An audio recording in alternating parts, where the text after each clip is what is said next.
have something to offer to business that hasn't been shown before.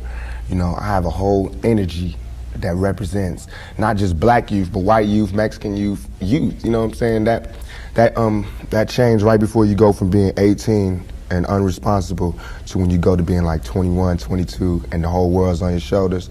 I believe strongly that my audience empathize with me because I show that side. I show that emotion raw, uncut, good and bad. And so I think I can bring that more funnel, more directed into screenplays, more albums, producing, managing, you know what I'm saying? If I can figure out just how to control it, I can use it on a lot of different levels. I trip off because it happens out of nothing. It just goes, you know, everybody just be screaming and acting, and I just trip. I get uncomfortable, and it's like similar to a deer being caught in the headlights. I just freeze, you know, and I don't know what to do. I don't know if I should be what they want me to be, or if I should make them hate me so they can stop. You know, like say something mean so they can just stop. But I'm just like caught in the middle of it because you can't. I mean, no one can do that. Police can't do that. They can't stand in front of all those people and control them with a gun and mace and all that. So me with just words, it's like a battle to find the right words to say at the right time. I'm curious, when you think about the idea that you do have that kind of control over so many people, in one sense, the whole idea of being a role model comes up in the imagery.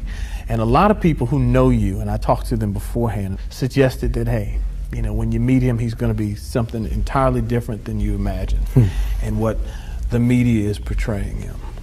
What about that idea that you have been portrayed? And sometimes, I mean, to be honest, you like the portrayal of you just hard, thug. Right. That's right. Don't step on me. That's right. You're in trouble. That's right. Yet there's another side to you, too. What about that idea that you've got to be able to figure out where you're going? To me, it's like it is my sensitive side that likes to blow up the hard side, because if my image or my reputation can stop a confrontation before it happens, I'm fine. You know what I'm saying? I know how it is day to day. It's a constant man ego check going on in this street, in this world. So part of that is just like, you know, that's my resume. But as far as the media, they look at it something different. They don't care about my resume. They don't care about me not getting in trouble. It's just another story, you know, and it's a real story. They don't have to pay for it, and they're going to milk it for all it's worth. As far as people, they want me, when they first see me, to humble myself. They want me to be like this and da-da-da, just because they're scared of me. But I don't feel like that's my job, to humble myself, to show you that I'm not a threat. I'm not a threat unless you're a threat to me. You know what I'm saying? So when people say, when you meet Pac, he's different than he is, because when somebody one-on-one, anybody one-on-one, I believe, honestly, that I can talk. I believe that I have the ability to reason, I have logic, I have compassion, I have understanding. If we talk, there's no problems. You know what I'm saying? But that's not what happens. People use what they heard in the media, and that's how they come at me. And then, you know, we got to clash. One of the things that you read in the media is that you're angry, that you personify your generation, that you just got some angry folks out there, and you're one of them. I'll put it to you. Are you angry? Are you angry with what you see society is about? Yeah, I'm extremely angry, confused. You know, a lot of the times that I sat up in court, I couldn't defend myself. You know what I'm saying? And it wasn't like the things they were saying about me were beyond my comprehension, or the things that I could say weren't going to help my case. But because it's like being exiled, you know, from society, and that's how I feel. And this whole the anger comes from, I'm tired of waiting for my past to get into society. All I ever wanted to do was make me and everybody around me feel more comfortable about where we were. You know what I'm saying? About the places that we stayed. This is our home base. Let's build it up. Let's be happy about where we come from. You know what I'm saying? Instead of trying to assimilate and get a pass key to where they at. You know what I'm saying? Not to say that everything needs to be separate, but we gotta find pride in ourselves. You know what I'm saying? And once you get the pride, like damn near 2 seconds after the pride comes anger. From being held like that for so long, and to be made to go through those changes, you get mad. You know what I'm saying? As soon as any black man receives his first 3 checks, he starts getting mad. Because it's not about the necessity of having to have a job and having to pay and having to do that. You don't care no more about the smiles and the, you know, yes, massa, because you done got paid. You know what I'm saying? And now it's like you want to save money. You want to help other people. And you see how far it is how far you have to go to help anybody in your neighborhood. It's set up for me when I get paid for me to exit the ghetto. You know what I'm saying? The only reason I've had these problems is because I haven't left yet. And these problems don't come from a white man. It comes from just society, the problems that we have. Let me put this to you. A lot of people tell me Tupac is, for the most part, a nice guy. This old thug thing, hype. Good for record sales. Helps him identify with the young people who are out there and angry, who would maybe label him a sellout like they did Hammer if he didn't have that hard side. What about that? First of all, nobody could call me a sellout. I'm not going for that. I'm not even in that. I'm not looking for approval from the black community because we don't give approval. You know, we don't really do nothing but exist. So it's not like black people could tell me you a sellout or you true blue. You know what I'm saying? It's not that. I'm not even caught up in that. But I can see that, you know what I'm saying, the one thing we do have in common as black people is we share that poverty.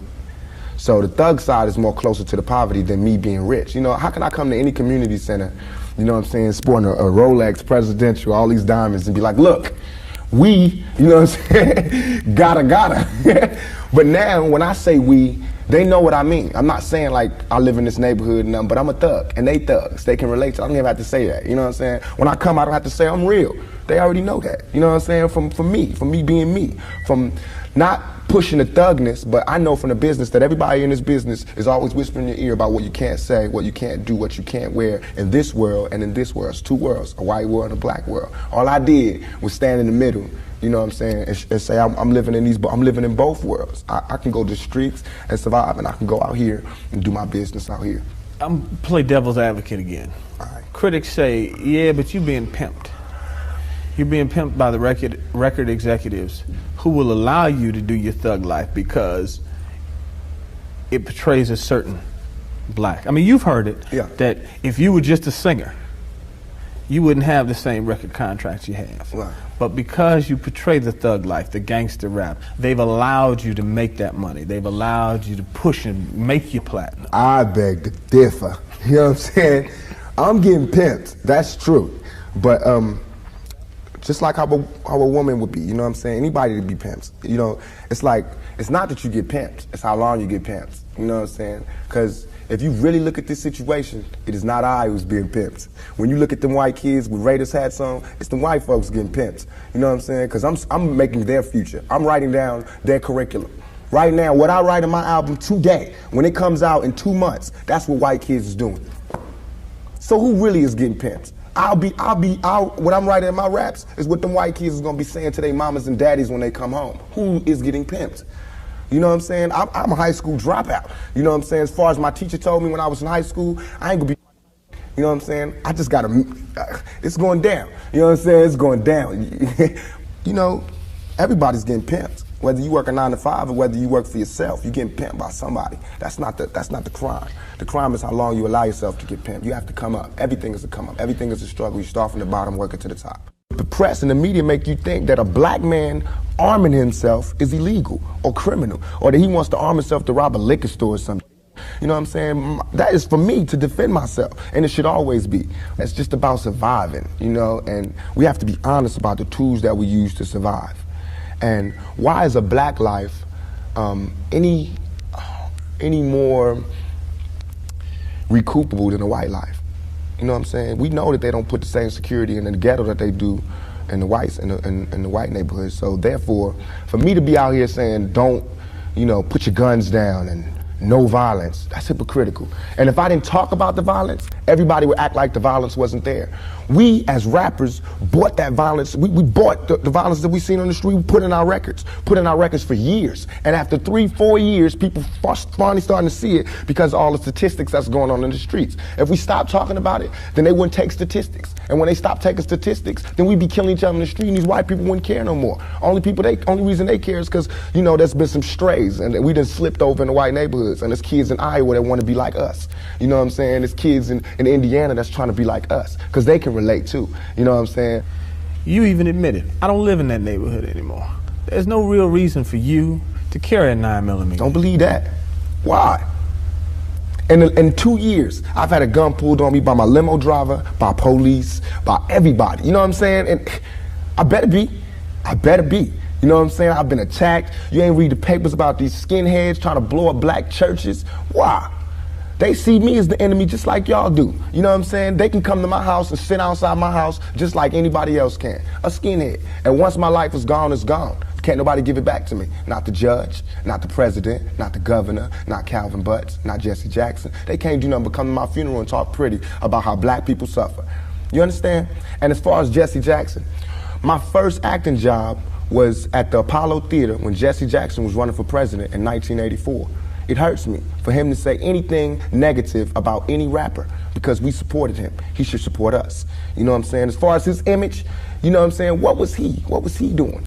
You know, he should be the last person talking about gun violence when he sat right there while Martin Luther King caught one in the neck. You know what I'm saying? Things ain't really changed that much. I swear to God, nothing I ever say is meant to be something where innocent people get hurt. Nothing I ever say is meant to be like a end all, let's go do it right now. Nothing. Everything I ever say, and if any, this is so we can set it clear, anything I ever say as it pertains to my peers and being strapped is only in self-defense. You know what I'm saying? Because right now where I'm at, the world is harsh.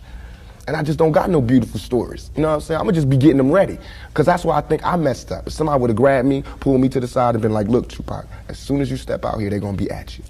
If somebody would have explained it to me, I wouldn't have took the same mistakes. But I made those mistakes. And that was my job to stop somebody else from making those same mistakes. To lay it out. To lay out the real map on the world and how it is. Everything I'm saying is a warning, is a plea for help. If everybody is so goddamn worried about me, why ain't nobody came to help me? You know what I'm saying? I never wanted to be no star. This ain't my job. I don't care if everybody don't cheer for me. You know what I'm saying? If you're not cheering for me for what I'm doing, don't cheer for me. Don't cheer because you think I'm cute. You know what I'm saying? Screw that. Cheer for me for what I'm doing, for what I stand for. And when I go to jail, you should cheer louder. You know what I'm saying? Because I'm standing up for what I do. I'm not robbing nobody, not stealing from nobody. I never took nothing. Everything I do to represent my people. I do because I think this is what they want me to do. This is all I want to say. For all them people that doubt me, I had no record all my life. Okay? No record, no police record, until I made a record. As my video was debuting on MTV, I was behind bars getting beat up by the police department. I got a $10 million lawsuit. They said they would settle with me and everything. You know what I'm saying? But nobody cared about that. That wasn't blew up all in the news. They did not see me on TV with my eye busted, my head busted. There's pictures of those. In Oakland, yes, in Oakland. You don't see them pictures. You see pictures of Tupac coming out of jail in cuffs. You don't see pictures of the police standing over me beating my brains in. You don't see that. But I see that. That's what I see. You know what I'm saying? So it's all real. And I feel like just like a woman that's raped, any woman that's raped would never, ever allow herself to be raped again. Am I correct? Any woman that's violated would never allow herself to be violated again. Same thing. You know there are going to be people who sit here and say, how can you say that when you're faced with that charge? That's how I can say it. We got people in my own community that will get me. Why? Because I got it. Now this girl, who I can't say her name, but if I was to say her name, 1,000 all over the world would go, I put this on everything I love, on everything I love. When I was in Atlanta, I was pulled over at a gas station. Some dudes from New York pulled over next to me and told me the girl's name. They said, I know the girl that did it. They told me her name and where she's from, say she's scandalous. I can't go on TV talking about this girl, because that's what they want me to do. They want me to get on TV and talk about my black sister is a hoe, and she's a bitch, and she a money grubber. I ain't fit to say that. I don't have to do that to show that I'm innocent. You know what I'm saying? I'm not guilty. People should look me in my eyes. They should look me in my eyes. And anybody that thinks I committed that rape should go get Brenda's Got a Baby and keep your head up and listen to him thoroughly. It was hard to imagine that you would do that. It shouldn't be nothing for, it should not even be to me. I have no patience for anybody that doubts me. None, at all. It's too hard out here. You know what I'm saying? If my people don't stand up for me, who is? I understand these white folks looking at me like that because they don't know me. They didn't hear keep your head up. That ain't no fluke. You know, keep your head up ain't no goddamn come up. I didn't do that for to be smiling in my face to say, oh, he's cool. I did that from my heart. So that if they do try to put a rape charge on me, my sisters could say he ain't about that. Now, if my sisters can't say that, you won't hear another keep your head up out my mouth. You understand me? Because it's a struggle on young black males today. What would a Vietnam vet be like without a sergeant, without any backup, without any other soldiers, nobody but a Vietnam vet in Vietnam? When he came home, how would he be? And that's me. I had to go through all that street, war, everything, the same drugs that everybody else get turned out on. You know, where I would have been stopped shorted, I made it past. And here's where I am. But because I made it past, I missed some lessons. You know what I'm saying? And you can see the lessons that I missed when you talk to me. You can see where I haven't had a father when you talk to me. You know what I'm saying? You can see where I spent a lot of my time in the streets when you talk to me. Because the words that I say are not words that come from a mother's mouth or a father's mouth. It's words that comes from a pimp's mouth or a prostitute or a hustler or a drug dealer. You know what I'm saying? But to me, these were my role models. How much of that, though, in terms of growing up without a father, sometimes not being with your mother, do you lament on and look back and say, damn, I missed something big? Everything. I know for a fact that had I had a father, had I had someone, and I hate saying this because white people love hearing black people talk about this, but had I had a father, had I had some of these opportunities, I'd have been able to help my mother more. She wouldn't have went the road she went. I could have been a better son. You know what I'm saying? She wouldn't have went that road. It was the absence of my father. You know what I'm saying? I'm dealing with him being daddy not being there. My mother's dealing with him being my man not being there. You know, so many problems in our community that affect everything. So by me not having that, I ain't never want to hear nothing about no kind of relationships between a black man and a black woman. I knew they didn't work. Because as far as I knew, my daddy was the coolest dude out there. And my mama was a Panther. So if they didn't work, it don't work. That's how I felt. You know what I'm saying? And going out there, you know what I'm saying? It's like watching my mother just go through changes and everything. It's like my mother's my partner. She a soldier. You know, she a soldier like I'm a soldier. You know, and I watched the peep the game that she went through. If I would have went the same way my mother went had not she did her route and showed me where it went wrong with her. My mother always told me, don't you ever, ever just volunteer yourself to our people because they'll use you. That's what they do. You know what I'm saying? She also told me to follow my heart and for me to be the leader. But it's interesting to see just the change in your face, your reaction, your thought process. That's all I ever wanted to do, ask my mama. I wanted to go to college. I went to school all the way and was ready to go to college. The only thing that stopped me was money. The time all the kids in my school was writing applications to go to college, I didn't have no lights and no electricity. And that ain't my mama's fault. You know what I'm saying? So when I think back to that, I'm not thugging for me, I'm thugging for my family. I pay all the bills. You know what I'm saying? I feed my whole family. Wrong or right, I do. And I can't stop. You know what I'm saying? And if thugging is gonna make me $1 million because it just got me platinum, then that's what I got to do constantly. And if it makes me feel, because right now, I feel satisfied. I don't feel like I've ever embarrassed myself or my people, you know, in nothing that I've done. And yet and all, I got the whole world fearing me. You know what I'm saying? At 23. Weighing 160 pounds, you know what I'm saying? And I ain't even started. I haven't even rolled my plan out yet, and they scared. I got the vice president know who I am, the president, every cop in every city, you know what I'm saying? And I haven't even started working out a plan. We killing each other because we killing ourselves. We not, when another man, I know, I've been in a position, it's out of our control. It's not like he wants to kill. He just doesn't want to die. You know what I'm saying? It's that situation when we are living in a war zone. It's not as easy as these people are making us think, that we just got some criminal-ass black kids with guns. It is not like that. We live in hell. We live in the gutter. We got us stacked up 80 deep in one building. You know, by the time you get out your house, you strapped to protect yourself. Because you living in the same community that the police is carrying rifles and riot gear. Same, they need them riot, excuse my language, I'm so sorry. The same reasons they need the riot hat, the riot jacket, the flak jacket, the double vest, the 9mm Glocks with extra bullets, the tear gas, the mace, all that. Who do you think the police is using that against? Dogs? So we fighting the same villains that they fight in the street. But instead of them seeing us fighting villains in the street, we all villains. Is your generation the one that is picking up for where the Panthers left off, saying, all right, enough is enough? The generation before us forgot about the fight. We're picking it back up. Not only forgot about the fight, forgot about us. Yes, and we're picking it back up. But at this level, all we're trying to do is unite. And right now, as a year, we got 1 million people that's listening. Now we can tell them something. Now we can try to get them that way. And we might lose some. We might gain some. But we would never even have that audience had we not said what was real. You know what I'm saying? And the main thing for us to remember is that the same crime element that white people are scared of, black people are scared of. The same crime element that white people fear, we fear.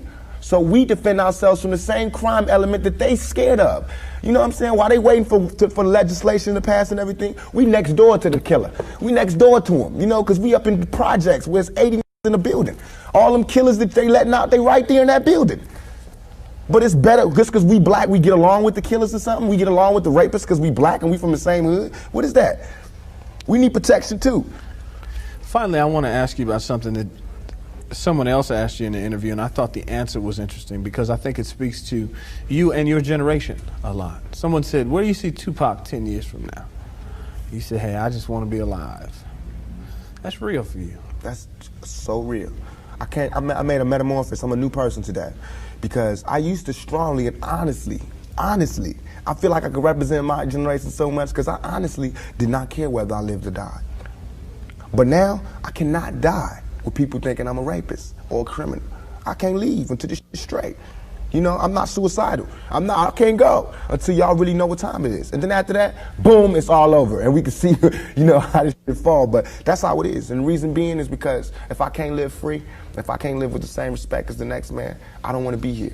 Because God has cursed me to see what life should be like. If God wanted me to be this person and be happy here, he wouldn't let me feel so oppressed. He wouldn't let me feel so trampled on. You know what I'm saying? He wouldn't let me think the things I think. So I feel like I'm doing God's work. You know what I'm saying? Just because I don't have nothing to pass around for people to put money in the bucket don't mean I ain't doing God's work. I feel like I'm doing God's work. You know what I'm saying? Because these ghetto kids ain't God's children. And I don't see no missionaries coming through there. You know what I'm saying? So I'm doing God's work. While Reverend Jackson do his up in the middle class and he go to the White House and have dinner and pray over the president, I'm up in the hood, you know what I'm saying, doing my work with my folks. And just because I don't live there don't mean I don't go there. I got to go there because I can't hang nowhere else.